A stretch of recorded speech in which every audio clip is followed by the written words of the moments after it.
Welcome, my friends and enemies. Glad you are here.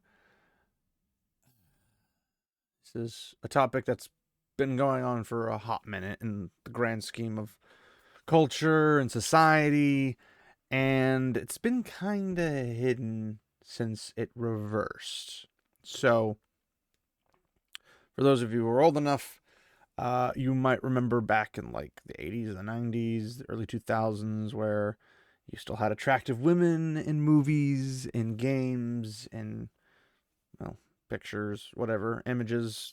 Like, they were just, models were attractive, and that was just kind of how it was, because that's what women liked, the ideal of, like, hey, I could be this attractive to some guy, and the guys were like, I could be this attractive to some girl, and it was kind of this, you just assume that that's the average person.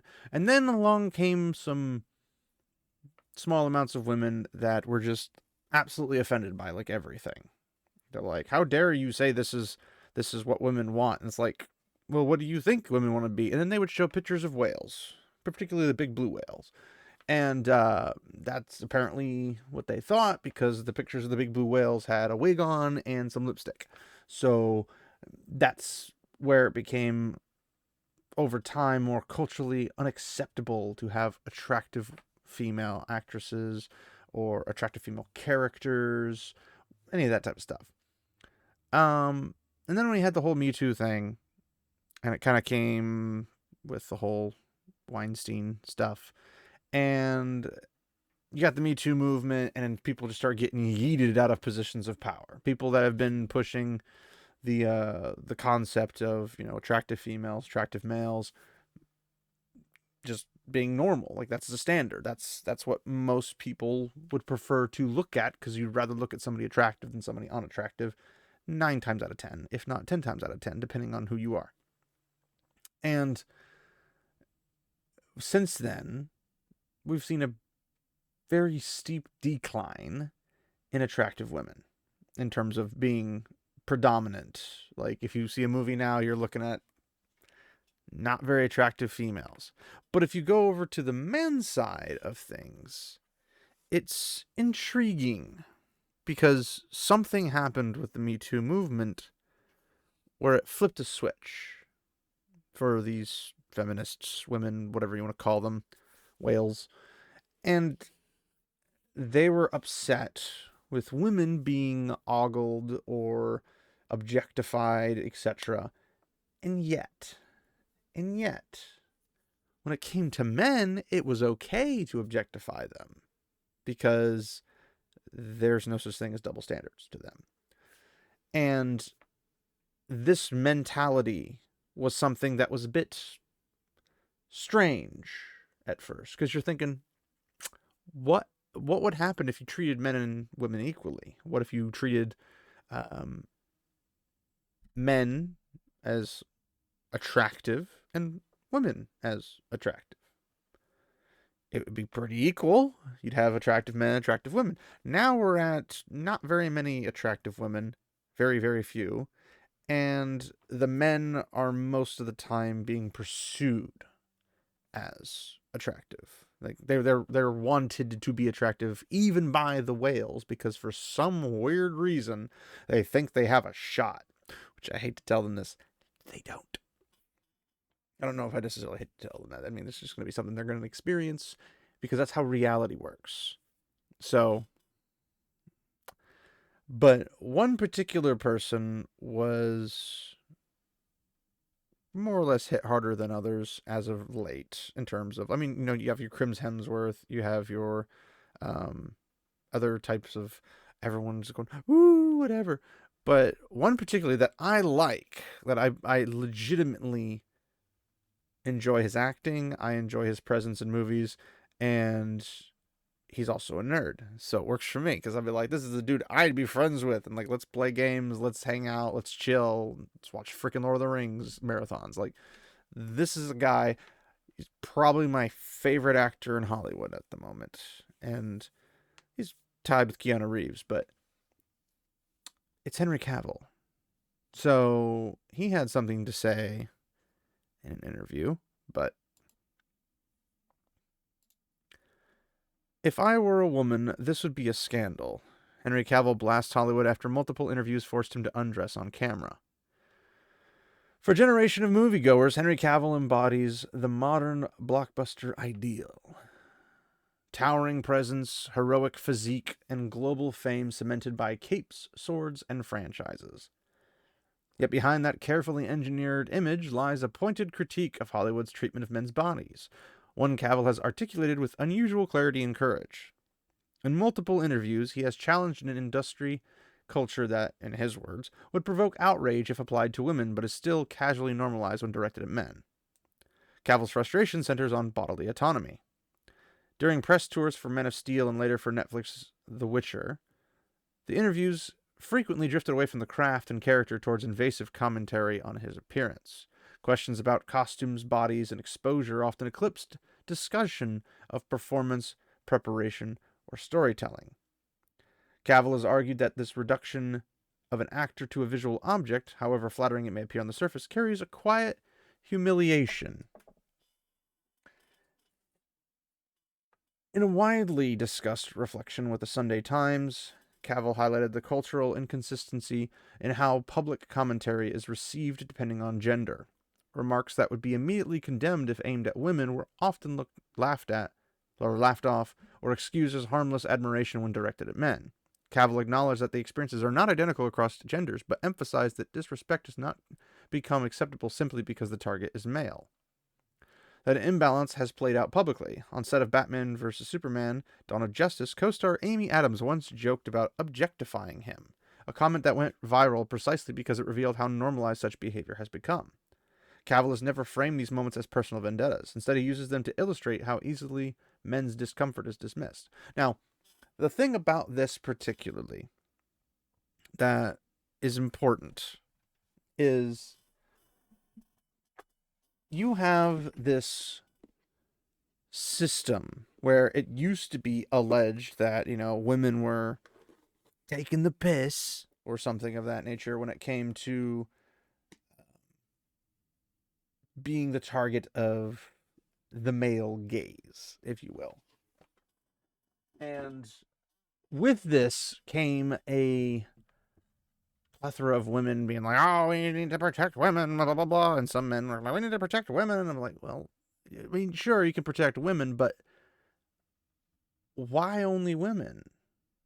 I mean, there's a plethora of male actors throughout history that have been objectified, and I'm sure some, if not most, have at some point been discomforted or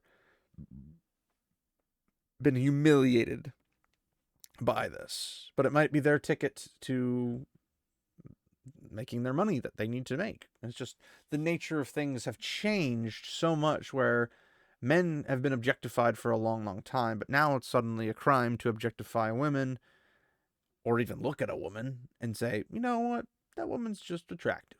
Like that's literally it. You're not sitting there gooning into nothing. You're not there, sending her terrible messages about all the things you want to do to her. No. You're just saying, I think she's attractive. Not even to her, but like in general, just in the general audience of people. Just saying that is apparently a crime. Now, you might be like me, wherein you're like, that seems ridiculous. Well, of course it seems ridiculous, because it is ridiculous. But when you have things be one-sided, it causes a bit of a stir. Now, you might say, well, if that's the case, then why are there so few women getting up in arms about discomfort when men look at them? The thing is they aren't getting discomforted because no one's looking at them that way, because the majority of them are literally just whales. And in that particular instance, you're thinking, well, shouldn't women want to be in favor of such things? And we'll get to that. Well, do they want to be objectified, or do they want people to look at them and say, that woman's attractive? You'd think so, but we'll get to that. The physical demands behind the image add another layer. For shirtless scenes, Cavill has openly described extreme dehydration protocols, days of carefully restricted water intake to achieve a fleeting on-screen look. The irony, he notes, is that the intense labor required to create these images is often consumed casually, stripped of context, and treated as public property. Things like in the Witcher scenes when they have him in the big bathtub, they had to dehydrate him to get his skin to pull really hard against his muscles to give him the ultimate buff look. Which is funny because technically Geralt's super lean, but that's how they wanted to depict him. Cavill's stance is not anti-art, nor is a rejection of physical transformation when it serves the story. Rather, it is the call for consistency and respect. If the industry is serious about confronting objectification, he argues, it must apply those principles universally. His message is simple but unsettling for Hollywood. Admiration should never override consent, and masculinity should not cancel out a person's right to dignity. Now, this is funny, because this is what women have declared, that they need protection from those kind of things. They need protection from their consent being overridden, and that their femininity shouldn't cancel out their right to personal dignity. And then they immediately apply it to men.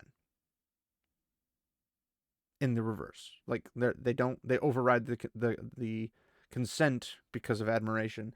They take the masculinity and use it as to cancel out their right to dignity. It's a crazy world we live in, and it's a freaking just psychotic mentality to think that it's a crime against humanity to treat men and women equally, which is actual like equality, and then cry that women need to be in positions of power, women need to deserve better roles, blah blah blah blah, than men, and women need to be more prominent than men, and all this stuff, and then declare this is equality, and then it's like, yeah bro, you don't even know what freaking equality is.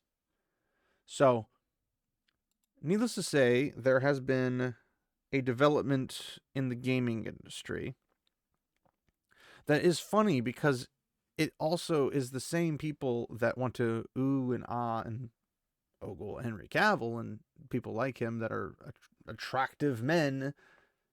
And it's like, okay, well, what could this be? Well, let me introduce you to Amelia. So Amelia is a character in a video game. And it's a game called Knight's Path. It's a medieval combat game. And she's apparently a romanceable character. Now, the first thing you might notice is that she's not hideous, ugly, or a whale. It's strange how that happens sometimes. Because here's the funny part. Knight's Path, the devs for it specifically, came out and asked in their Twitter/X, their X whatever, what people would prefer. If they want super attractive, they want this, they want that. And they got hit with a swarm for the poll and like, all right, we'll do it that way. And this was created. Keep in mind, this was created, I believe, by a woman. So instantly people come out and attack the game, saying women don't have makeup at this time period. They don't have this, they don't have that. I'm like, okay, first off, she's got two braided hair sloping down from behind. Her lips don't have any lipstick. That's just a natural color. I mean, I'm sure you could get additional lipstick or something to make the color even more. And they're also saying she's wearing makeup. I've seen women with this natural beauty before. It's not something they have to apply to their face. It's just their face, which is why typically most men prefer women without makeup, now at least, because when you kiss a girl on the cheek and she's got 15 pounds of makeup on it, you're kissing the makeup, you're not kissing her, right? You kiss her cheek, you come away look like a powdered donut eater. You freaking kiss her lips, you come back with just this thick amount of red on your mouth, because you didn't actually kiss her. You kissed the thing between you. Like, there's a barrier there. And it's not that uncommon to see a woman with natural beauty. They don't have to wear makeup to be pretty. That's obviously the makeup industry and the fashion industry lying to women that you have to wear these types of things in order to be attractive. They're saying she's wearing mascara around the eyes. But some people just have dark eyelashes and don't have to wear it. It's a strange concept. But even if you wanted to say that she did put some form of mascara, I mean, it's like It's like taking charcoal and putting it on your fingers and just and you're done. Like if that's all you had to do that, because she's not wearing it like all the way around the eyes. It's only where her eyelashes are. So it looks just like natural beauty. But the whales have a problem with this. The beta males have a problem with this because they think they have a chance with the whales, but the whales are terrible people to begin with, so it's just a weird spin around the globe kind of a thing. So this became a ginormous cluster bomb of just nonsense. Mostly because they said they weren't going to put any modern agendas into their game. Which is like, well, yeah, it's not a modern game, therefore it should not have modern things in it. It's a historical knight fighting combat game with apparently a sprinkle of romance. And from what I understand, it's going to be extremely like respectful romance as opposed to, I don't know, Game of Thrones quality of romance. So it's like, I don't see the problem with what they're doing with their game. I see a problem with what people think is a problem because they want what they want and everything else is not okay. But I've also noticed that ever since this shift from men and women both being attractive in cinema and in shows and games and, you know, pictures and whatnot, ever since that has shifted to where women are no longer attractive and men are always attractive because the women got a goon to something, ever since that shift, they attack attractive women who are trying to come up the ladder to be on par with the attractive men. We see this with Sydney Sweeney. We see this with other characters and actresses and whatever that are like they're natural. They're dripping with natural sexual appeal, right? Like they're attractive. They have this concept of, you know,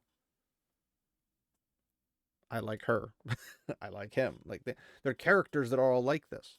So notably things like Bayonetta, Lara Croft from Tomb Raider, etc.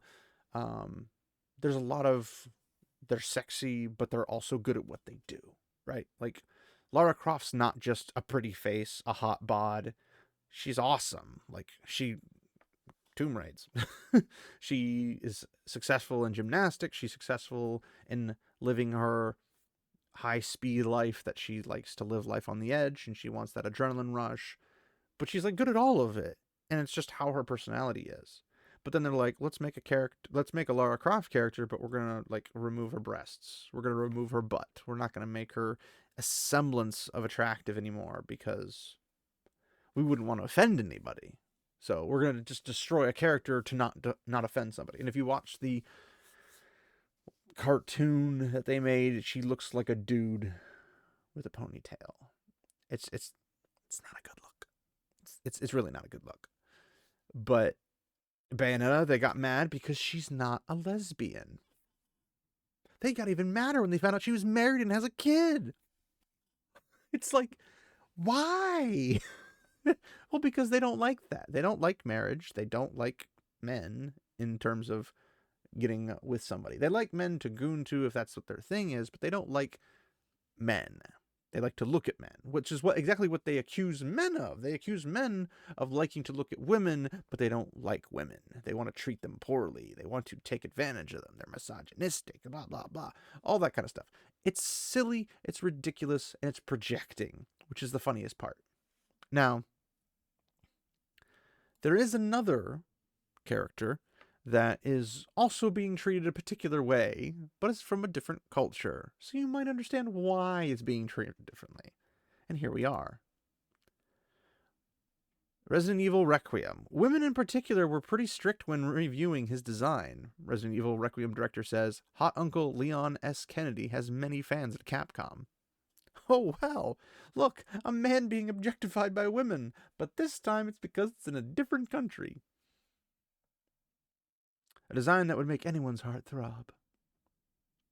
The director of Resident Evil Requiem has said that the game's female staff members worked hard to ensure hero Leon S. Kennedy would make anyone's heart throb. Fans have praised Leon's appearance in Requiem, which sees the rookie cop turn grizzled agent sporting stubble, wrinkles, but still has a full head of floppy hair. Online may have dubbed Leon as an, I think it's Aikioji? character, an attractive older man, but is also referred to as a hot uncle.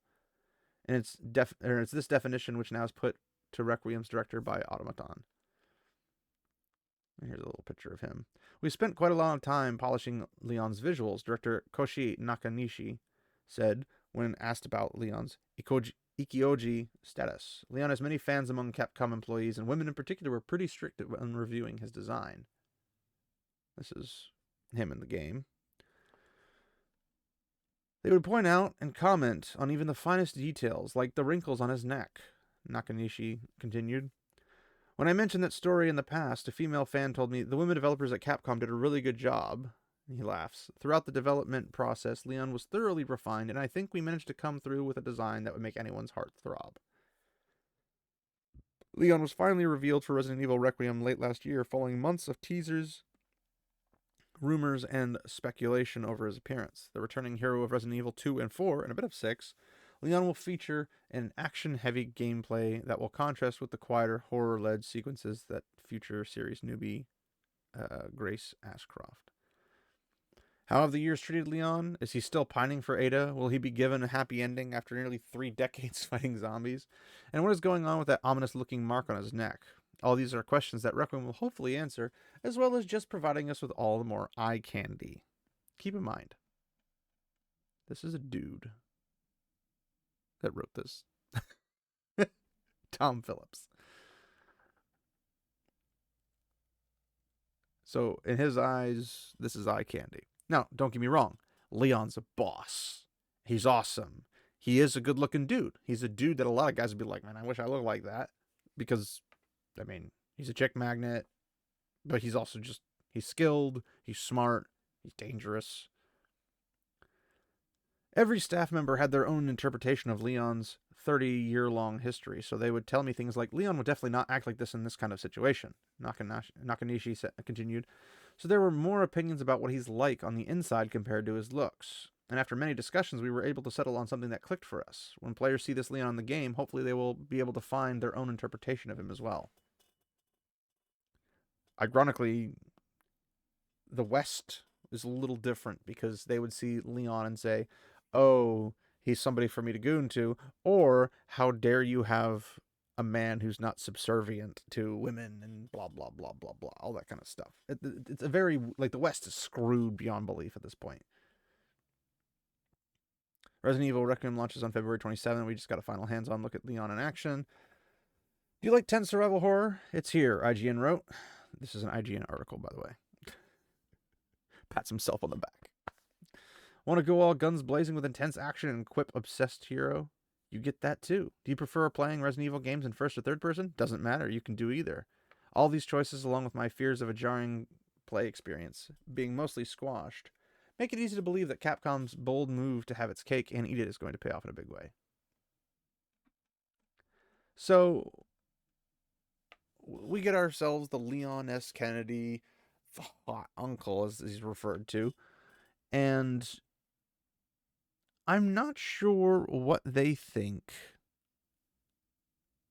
Like, obviously, Japanese women are going to think he's super attractive. I mean, if you're familiar with the anime community, there's characters that are notoriously popular with the women, like Gojo, or, well, a lot of different characters. I couldn't even name them all off the top of my head.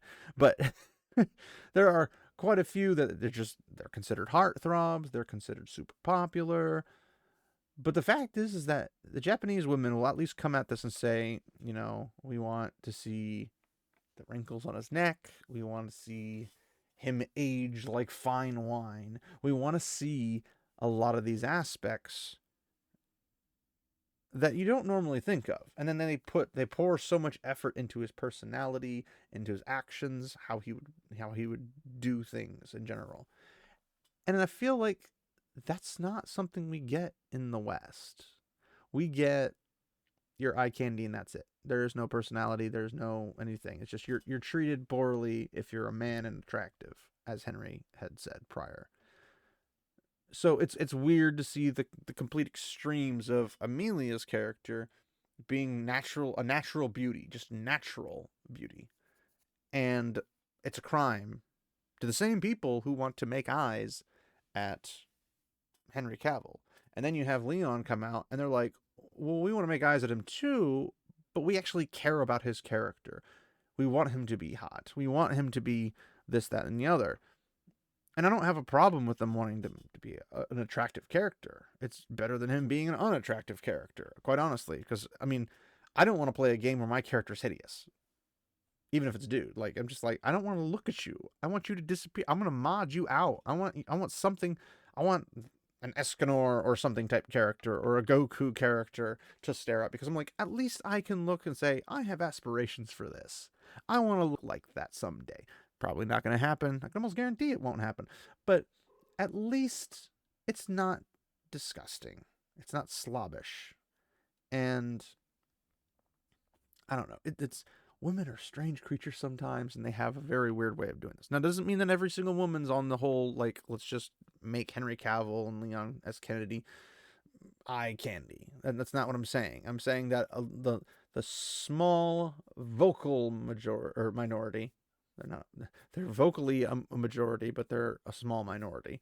And they're ruining entertainment. They're ruining the culture, pop culture, and regular culture and society and as a whole. So,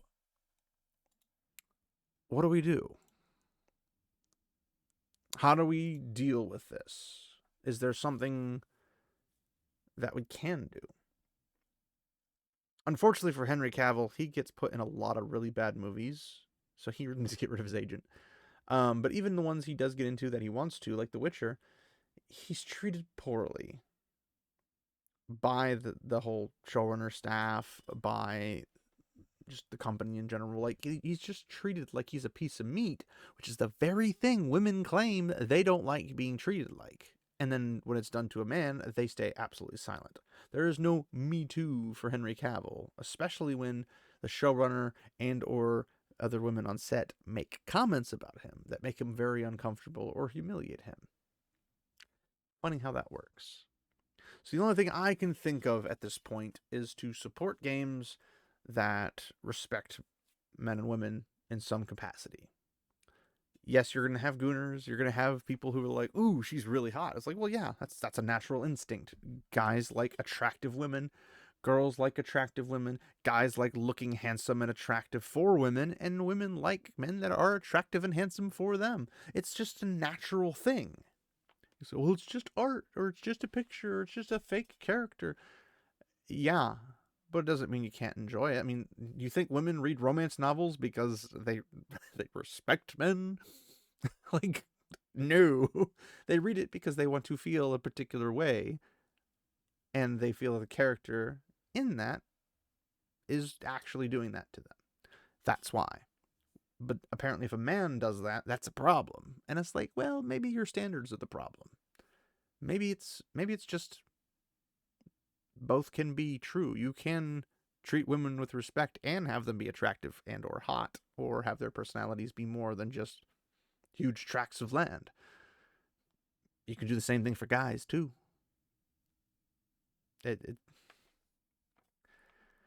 This really shouldn't be that difficult of a concept, people. So my assumption is we support the content that treats and respects actors, actresses, characters, especially characters that are already pre-established in something else.